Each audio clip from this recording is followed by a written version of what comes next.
ოქრო კვლავ ინვესტორებისთვის მთავარი და ყველაზე მიმზიდველი აქტივია. ისტორიულად აღიარებული როგორც ინფლაციისა და გეოპოლიტიკური არეულობისგან დაცვის ინსტრუმენტი. ოქროს ფასი რეკორდულ სიმაღლემდე ავიდა და ღირებულებამ უნცია მეტალზე $3,600 მიაღწია, რაც ერთ წლიან პერიოდში თითქმის 40%-იან ზრდას გულისხმობს. მეტიც, გეტყვით იმასაც, რომ 1978 წლის შემდეგ ეს ყველაზე მაღალი მაჩვენებელია. ოქროს აღზევების კვალდაკვალ მძიმე მდგომარეობაში აღმოჩნდნენ ისეთი დაბალრისკიანი აქტივები, როგორც მაგალითად ობლიგაციებია. ამ უკანასკნელისთვის ახლა მორიგი უარყოფითი წელია ვარდნის ტენდენციით. 2010-იანი წლებისგან განსხვავებით, როდესაც ეკონომიკური რყევების დროს ობლიგაციები ფასში იზრდებოდა, ეს კორელაცია 2020 წლის შემდეგ ირღვევა. ევროპულმა სახელმწიფო ობლიგაციებმა პიკიდან მოყოლებული დაახლოებით 20% დაკარგეს. წელს კი უკვე 2%-იანი ვარდნაა გამოხატული, ხოლო ამერიკის გრძელვადიანმა სახაზინო ობლიგაციებმა ამ 5 წლიან პერიოდში ფასის თითქმის განახევრება აჩვენეს. ტრადიციული 60-40-ის მომხრეებისთვის,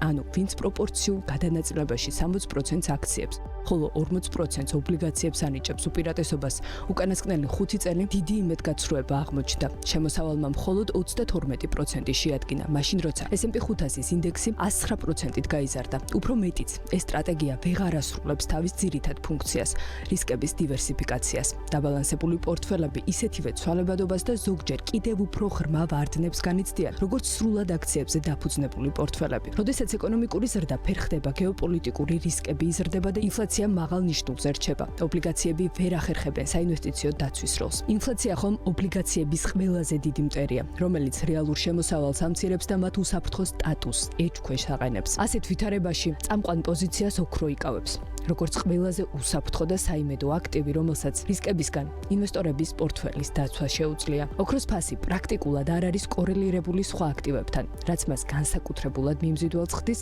რთული და მრავალშრიანი რისკების ეპოქაში. 2025 წლის აპრილში, ანუ ტრამპის მიერ სატარიფო ომის გაჩაღების შემდგომი მასობრივი გაყიდვების დროს, როდესაც ერთდროულად დაეცა როგორც აქციების, ისე ობლიგაციების ფასი, ინვესტორებს პრაქტიკულად არ დარჩათ თავშესაფარი, გარდა ოქროსი. ეს ქცევა შეგვახსენებს 1970-იან წლებში განვითარებულ მოვლენებს, როცა ინფლაცია უკონტროლოდ გაიზარდა. ცენტრალური ბანკების ავტორიტეტი დაეცა და ოქრომ ყველა ძირითადი აქტივი დაჩრდილა. მაშინ, ისევე როგორც დღეს, ინვესტორები ეძებდნენ დაცვას მონეტარული გაუფასურებისგან და სისტემური რისკებისგან. თავის მხრივ, ინვესტორთა ქცევაზე გავლენას ახდენს ცენტრალური ბანკების მასშტაბური ოქროს შესყიდვები, განსაკუთრებით განვითარებადი ქვეყნების მხრიდან. მას შემდეგ, რაც 2022 წელს დასავლურმა სანქციებმა რუსეთის უცხოური სავალუტო რეზერვები გაყიდა, ისეთი ქვეყნები, როგორებიც არიან ჩინეთი, ინდოეთი და თურქეთი, ცდილობენ ამერიკული დოლარისგან რეზერვების დივერსიფიკაციას და შესაბამისად მილიარდებს სწორედ ოქროში დებენ. IMF-ის მონაცემებით 2022 წლის თებერვლიდან, ანუ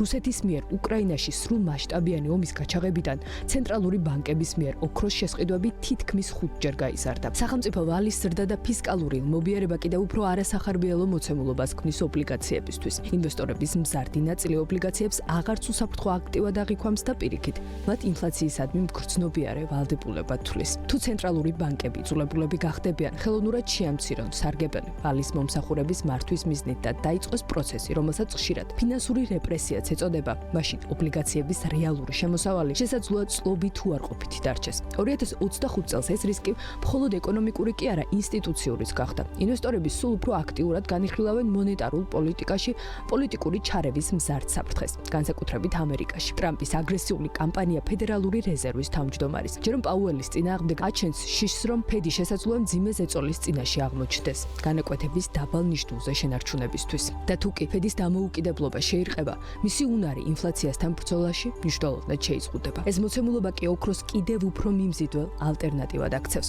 ობლიგაციებისგან განსხვავებით, რომლებსაც შეუძლია გაუფასურება ან დეფოლტის რისკის წინაშე აღმოჩენა, ოქრო არ არის დამოკიდებული არანაირ ინსტიტუციაზე. ის არ იბეჭდება, ვერ ექვემდებარება სანქციებს და ვერ ხდება მონეტარული დევალვაციის ობიექტი. სწორედ ეს მახასიათებლები ხდის მას მიმზიდველს ვალის მაღალი დონით, პოლიტიკურად პოლარიზებულ გარემოსა და მზარდი გლობალური რისკებით ახსავს ეს სამყაროში. Goldman Sachs-ის ანალიტიკოსების შეფასებით, თუ ამერიკის კერძო სექტორის საგადასახადო ობლიგაციების მხოლოდ 1% ოქროში გადაინაცვლებს, უნციაზე ფასი შესაძლოა თითქმის $5,000-მდე გაიზარდოს. უფრო ზომიერ სცენარშიც კი Goldman Sachs პროგნოზირებს, რომ 2026 წლის შუა პერიოდისთვის ოქროს ფასი $4,000 მიაღწევს.